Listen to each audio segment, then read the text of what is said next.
a lot of the stuff that's out there that might seem specifically geared towards musicians or geared towards bands or artists, creatives in general, it may seem really, really appealing to jump into that, but the pitfalls then come later when you try to expand and, add integrations and kind of fit it into the rest of what you're trying to do with your marketing online. So the recommendations that we're going to make here, I think, are, unless you're going to throw me some curveballs, Ed, are really based on like tried and true kind of e-commerce practices, things that work across industries and don't necessarily just apply to music. You are now listening to the Creative Juice podcast, brought to you by Entrepreneur.io.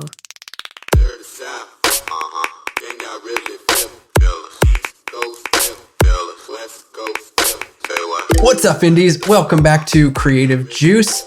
I'm your host, Jack McCarthy. This is episode 231, and we're recording this on the 27th of July. Christmas in July is happening right now, and this is going to be a little bit of a shopping list episode, I guess.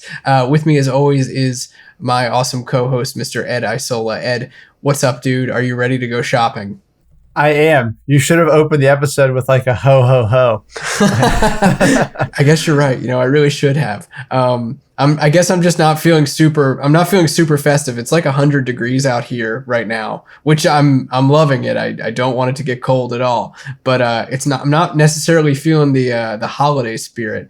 But what I am feeling really excited about is the topic of this episode today. I get a ton of questions, and I'm sure you do too, about building a great online store if you're an artist, if you're in a band, and how to do it, with the right tools, how to do it affordably, and how to make sure you're set up for long-term success. So we thought it would be fun to dive into some of our recommendations on a little kind of quick hit shopping list episode, the recommendations that we make with artists when we work with them at our agency, IndieX, and really kind of run down some of the big recommendations when it comes to stores, when it comes to email marketing and CRMs, when it comes to extra plugins that you might need, and kind of everything in between, to hopefully answer some of these questions and get you guys set up with a e-commerce tech stack that works really, really well for you. So I'm super excited. Yeah, me too. And this is something that I think will be very, very useful. I have learned the hard way in my personal life of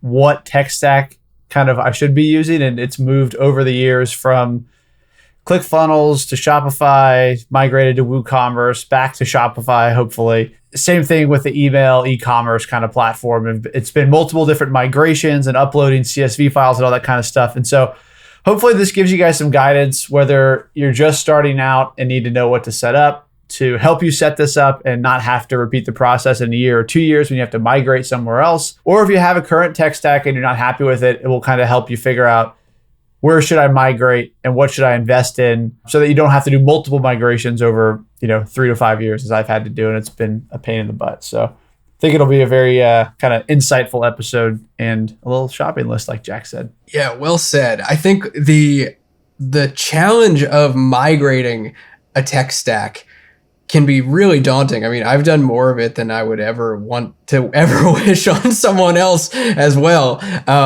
We've done a lot of that for clients that have come on board, getting them out of one email marketing platform, for example, or migrating their store over to a different platform. And it can be a real headache, like just from getting all the customer data over, or making sure that everything translates the way that it's supposed to making sure that it looks good. So hopefully we can save some of you guys who might be starting out for the very first time on headaches and not having to deal with that kind of stuff in the future. And then also for anyone who is kind of a seasoned vet, just kind of taking a little audit or taking stock of your current tech stack to seeing, might I be missing something somewhere else?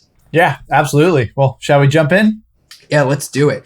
Where do you want to get started, Ed? I'm thinking stores is probably a good place to start. Yeah, typically I think these things kind of branch off from your store in most instances. So I think that's a pretty solid starting point for sure. I think this is actually like kind of the core, like you were saying, everything sort of branches off from here. And this is actually where I get the most questions, is like, where should I build my store? Like there are so many platforms out there for artists to use. A quick Google search will give you a dizzying array of different options. And I think it's overwhelming, honestly. And a lot of the stuff that's out there that might seem specifically geared towards musicians or geared towards bands or artists, creatives in general, it may seem really, really appealing to jump into that, but the pitfalls then come later when you try to expand and, add integrations and kind of fit it into the rest of what you're trying to do with your marketing online. So the recommendations that we're going to make here, I think, are, unless you're going to throw me some curveballs, Ed, are really based on like tried and true kind of e-commerce practices, things that work across industries and don't necessarily just apply to music. So hopefully that kind of sets the foundation here, or gives a little bit of context before we jump in, just so that I don't get flamed when we don't recommend, say Bandcamp right out the gate, or, the commerce solution on your Wix website or your Weebly site, or any of the other sort of like all-in-one boxes for website builders. So that's where I wanted to kind of set the groundwork here. But what do you think, Ed? I mean, my first recommendation when it comes to an online store, I'll just lay my two big ones out here, are Shopify and WooCommerce. Yeah, and I would pretty much agree with that. I mean, I think that there's benefits to both. Shopify, I think, is the place to go. It's $29 a month for like the standard store. If you have $29 a month that you can put towards the store, well, first let me say this: as you're starting out, like, a store is low priority if you're just starting out, right? Like if you're just running traffic for the first time and you're just collecting fans and you don't have an email list yet, like put your money towards that kind of stuff first. But once you're ready to sell products, your long-term best solution is going to be going with Shopify for $29 a month. It integrates with everything now, and it seems like Shopify is kind of the preferred platform for, things like Instagram and community texting and Spotify and all those kind of things. It's like they're starting to get integrations for Shopify. So that's a nice little bonus feature. But I also just think it functions the best, and it's the easiest to kind of learn and navigate in and understand, how do I build a page? How do I add a product? How do I set the quantity? Like, it's very, very user friendly. And there's tons of tutorials online too that you can figure out. Like, here's how I set up a basic Shopify store. Here's how I do A, B, and C in there pretty easily. So if you got $29 a month and you want to save yourself a long-term headache, that's my recommendation as well. WooCommerce is really solid. It's free, which is maybe the one advantage it has over Shopify. The downside being, again, like if you go with WooCommerce and you do it for long enough and you pursue music for long enough and are getting enough customers, eventually you're going to need to switch over to Shopify. That's kind of the thing that I'm running into, where 2 or 3 years ago, we were like, hey, let's do WooCommerce. Let's switch off ClickFunnels and go to WooCommerce. It's been great, but now we're in the middle of migrating everything over to Shopify for its functionality. That's kind of my 2 cents there. Yeah, I think that's really well said. And just to kind of differentiate between the two, both Shopify and WooCommerce are online store builders. The cool thing about WooCommerce, I think, is that if you have a WordPress website, it's something that natively integrates in with WordPress. And it's very likely that the process of building pages and posts on your site is familiar with you. So then the process of building products and offers inside of WooCommerce is also going to be very familiar to you. Now, some of the caveats with WooCommerce that I want to mention are, like you said, the integration stack or the feature stack inside of WooCommerce is not bad. However, it's limited, and really in order to get customized, you have to spend or develop with outside plugins, which, in some ways you do with Shopify as well. But in terms of a solution that really answers for a lot of problems that I think artists, or obstacles, bottlenecks, challenges, needs that artists have, Shopify kind of out the box provides for them faster. So if you're trying to shortcut that process of learning, and especially if you're not already working with like a WordPress website, I prefer Shopify and usually recommend it first and foremost. I do like working in WooCommerce when it's presented to me, but when it comes down to like, hey Jack, if I'm sitting down with you one-on-one and having a beer, like, what are you going to tell me to use? I'm going to tell you to use Shopify. The cool thing is, I know you mentioned like the $29 price point. What's cool about Shopify too is if you want to get started, you can even start with a Shopify Lite plan. $9 a month gives you options for buy buttons, which basically, like, if you have a website on Squarespace or Wix or Bandzoogle or whatever it might be, and you want to embed your products from Shopify onto it and then bring people into the checkout from there, you can do so. So you can get started in Shopify's ecosystem for next to nothing. It's really, really cheap. And then bumping up to that $29 a month kind of basic plan is a great option. So those are kind of like the first two that I wanted to mention when it comes to stores. I also want to like briefly mention, outside of building an online store, if, for example, you were just looking to build like one sales funnel, and maybe you just have one product that you're trying to offer and you're not really moving into online store territory yet, you could consider a cart solution like Thrivecart. That's another one that's another option that it doesn't provide the storefront or the landing pages and a lot of the design functionality that you would get from, Shopify or a WordPress site with WooCommerce. Or even a funnel builder like ClickFunnels, but it does provide you with the cart solution. So Thrivecart's pretty cool in that way, and that has a one-time fee. It's not a monthly payment plan or a payment option. So that's kind of a nice option, I would say, for people who are considering just kind of going a one funnel route or a few funnel route, but mostly just an honorable mention here. I'm curious how you'd like to weigh in on that, Ed, because I know you have clients that use Thrivecart as well. Yeah, Thrivecart's good. I mean, like you said, it's there's not much fluff. It provides a nice checkout cart functionality. If you're just starting out, there is that, I would say, affordable but decently sized one-time fee in the sense that it's going to save you money in the long term, but you do have to put up $4.95 to get access to it. So that's just something to consider. So it's good. I mean, I've never personally used it, but we have a couple clients that do, and it's easy enough to kind of, like I said, make carts, see what's going on with the products in the back end, and have good functionality for checkouts, which is important. I think the final story maybe just worth touching on is like ClickFunnels, because I know there's probably people listening who have either heard of ClickFunnels because it's, I feel like, traditionally thought of as a good funnel builder. Yeah, well known in the digital marketing space for sure. At this point, if you've been in this world for any little bit of time, ClickFunnels. Yeah, that, and it was also like kind of like the, if I'm remembering correctly, like the original recommendation for Entrepreneur when the company first started was like, go build on ClickFunnels. My comment on ClickFunnels is like, we migrated off of it a few years ago. I don't know that we really recommend it anymore across IndieX or Entrepreneur. So it works fine, but I wouldn't jump to that as your first solution if you're just looking for a store now. Yeah, I tend to agree. I mean, I have plenty of clients that still use ClickFunnels, and it's, as a funnel builder, it's a totally fine solution. The checkout funnel architecture with it is very good, similar to Thrivecart, where you can do a lot. ClickFunnels does require, for some of the funnels that we build for artists, does require like some custom coding and some external solutions as far as like, being able to add different types of shipping, like international shipping versus domestic shipping. And there's, some hoops that you kind of need to jump through to really be able to do the things that you sometimes want to do, which I think is untenable for a lot of artists who are trying to get into this. That's why, like, as a secondary mention to ClickFunnels, oh man, you were right when you said that we were going to branch out in this. But as a secondary mention to ClickFunnels, something that you may want to consider, and this gets us into kind of another level of this, is when it comes to building funnel architecture, if you're using WooCommerce, you could look at a plugin for WordPress and WooCommerce called WooFunnels. And WooFunnels allows you to build a checkout funnel architecture, order bumps and upsells, one-click upsells inside of your WordPress site.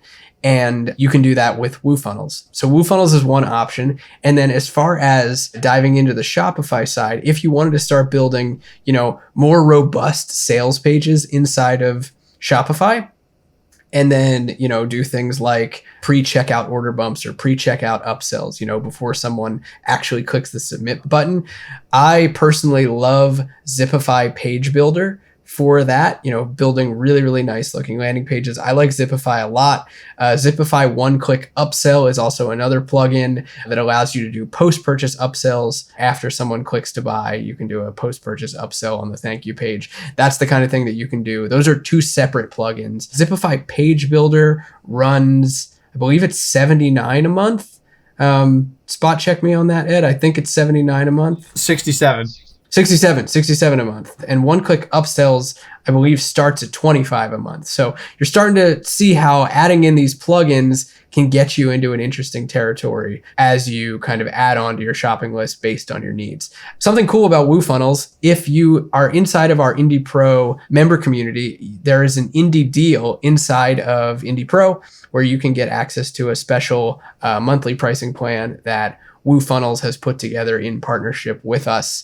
So that's a pretty cool opportunity for anyone who's working inside WooCommerce. So we'll leave a link to Indie Pro in the show notes as always. So if you want to get into our world, that's just one member benefit on top of everything else that we're doing inside of Indie Pro. So we'd love to have you in there if you want to check out WooFunnels. Continuing to dive forward here, I didn't want to jump too far ahead of plugins and third-party stuff. I think the next kind of branch of this monstrous e-commerce shopping list is going to be talking about email marketing and how it all interplays with what you sell online. Absolutely. And I think one quick thing I wanted to touch on the stores real quick was that if you're listening to this, we didn't really mention or recommend like music specific platforms to build your store on. And there's a reason for that.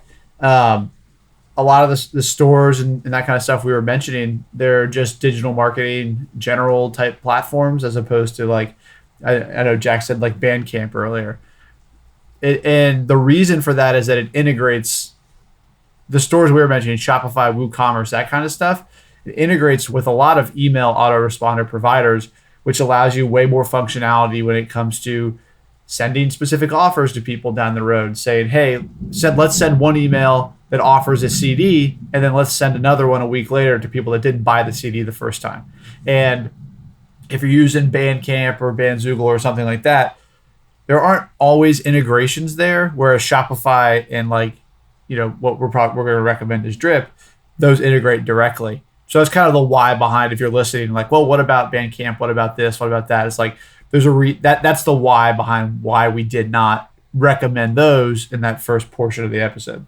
Yeah, well said. That's a really, really good point. Not to throw too much shade towards Bandcamp or Bandzoogle, but platforms like those and a lot of the other musician-specific platforms, we've often found that they're lacking in the integrations department, in the analytics department, sometimes in the CRM department of really knowing, like being able to track the data of your customers, and also from the department of, order bumps, upsells, being able to increase the cart value of a customer. A lot of that is lacking. Even in platforms like Squarespace Commerce, you really lack some of that flexibility to do the things that you need to do. So that's why we kind of specifically don't talk about those. And we aim towards these kind of big two, with WooCommerce and Shopify being two of the big ones, and really, I think, leaning more, even more into Shopify. But that's a really, really good point, Ed. You want to touch on Drip since you mentioned it? Yeah, for sure. So Drip is like the email autoresponder in my eyes, and I would probably say the eyes of like IndieX as a whole. Drip has kind of replaced MailChimp. So if you're familiar with MailChimp, that is a synonymous service or platform, whatever you want to call it. It's very good. Jack, tell me if I'm right on this. So MailChimp and Shopify don't integrate directly, right, anymore? They do sync. So that's fine. I just like Drip better. Like, I like Drip's e-commerce automations. I like the way that Drip tracks customer LTV. Feels more like a CRM. Yeah, so Drip is like is an e-commerce, not e-commerce. It's an autoresponder for email, rather. A lot of E's going on there. But it's essentially very similar to MailChimp. And what's cool about it, like I kind of mentioned, was that it integrates directly with Shopify and with WooCommerce. And so what that means is that you can see in there what products people have purchased. You can filter by that. You can also see like their lifetime value, and you can start to make segments like, hey, show me everybody who spent over $500 and let me make them, a high ticket offer. But it's very similar to MailChimp. I think we both just kind of prefer it. Jack and I it feels easier to use. It's cleaner. The automations are a little bit nicer. The reporting's a little bit nicer. And it's priced very similar to MailChimp, especially in MailChimp. Oftentimes you need to upgrade so that you have automations and stuff like that. So Drip is kind of the recommendation for, again, ideal system is Shopify integrated with Drip. And you can get started with Drip for like $29 a month for up to 2,000 contacts. So even if you don't have an email list and you're really just working with a customer list, people who have come through your store, and that's something that I see with a lot of artists, especially ones that just like happen to get customers here and there, happen to get email subscribers here and there. Starting out with a subscription with Drip is not a massive barrier to entry. And yeah, like Ed said, my reasoning for really diving in heavier with Drip came a lot during MailChimp's changing around of their UIs, and their plans were shifting around quite a bit, and the way that you were building automations was changing. And to be totally honest, Drip's automation builder, workflow builder, really just knocked it out of the park for me. A lot of what you can do when it comes to e-commerce automations and workflows for email marketing in particular is really, really powerful inside of Drip and rivals platforms that are more expensive. For example, like Klaviyo is a big e-commerce email marketing platform, and it's great. Klaviyo is really good. It's definitely more expensive. So Drip does a lot of the heavy lifting that a platform like Klaviyo would do that's kind of in the e-commerce world, an industry standard sort of platform. Drip does a lot of that work and is just a really, really solid platform for email marketing in general. So I definitely recommend Drip. It's the first thing that I put out there when artists at the agency ask us about like, hey, what should I pick up? Yeah. And I feel like, that's pretty much the extent of what I recommend as well. It's like you need something that's affordable and works great, go to Drip. So email marketing has had really just, one kind of item on the shopping list for now, I would say. I would go after Drip. That would be the first thing that I would look at. Now, we've covered sort of here stores, we've covered CRM or email autoresponders, and we started to touch on, funnel builders like ClickFunnels or Zipify pages inside Shopify or WooFunnels inside of WooCommerce WordPress and some of the associated ways of getting access to that.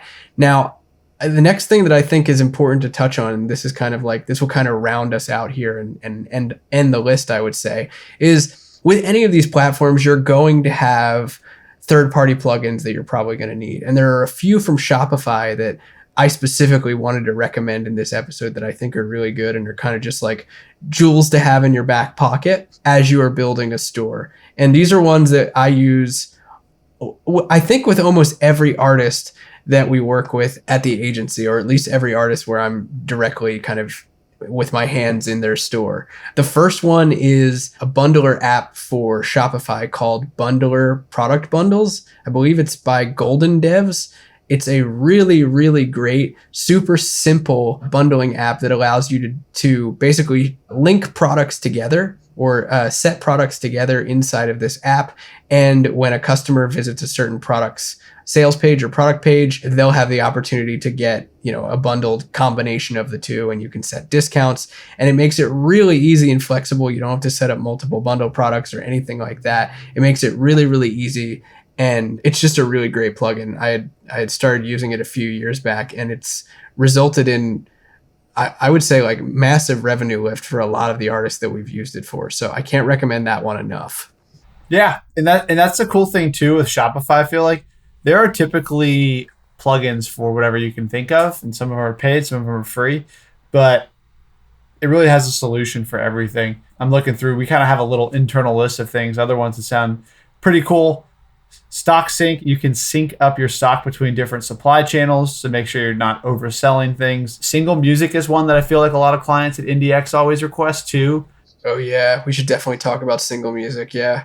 Yeah, and that kind of, the price varies depending on how many albums are being reported, but that essentially is physical sale reporting to like charting and Billboard and that kind of stuff. So if you're selling a lot of products on there and you're like, hey, how do I get on the Billboard charts or hot track charts or whatever it is, single music is just a plugin on Shopify that every physical product that's sold, it reports it automatically for you. So I feel like that's one that we hear a lot of requests for, that we implement a lot. We talked about Zipify, which is pretty cool.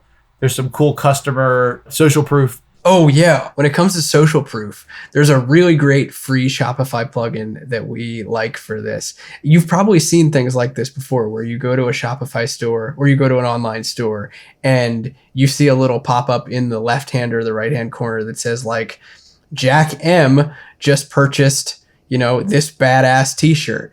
and, list out the price and what they bought, and sometimes shows a product image. It might even show the person's face if it's connected to their social profile.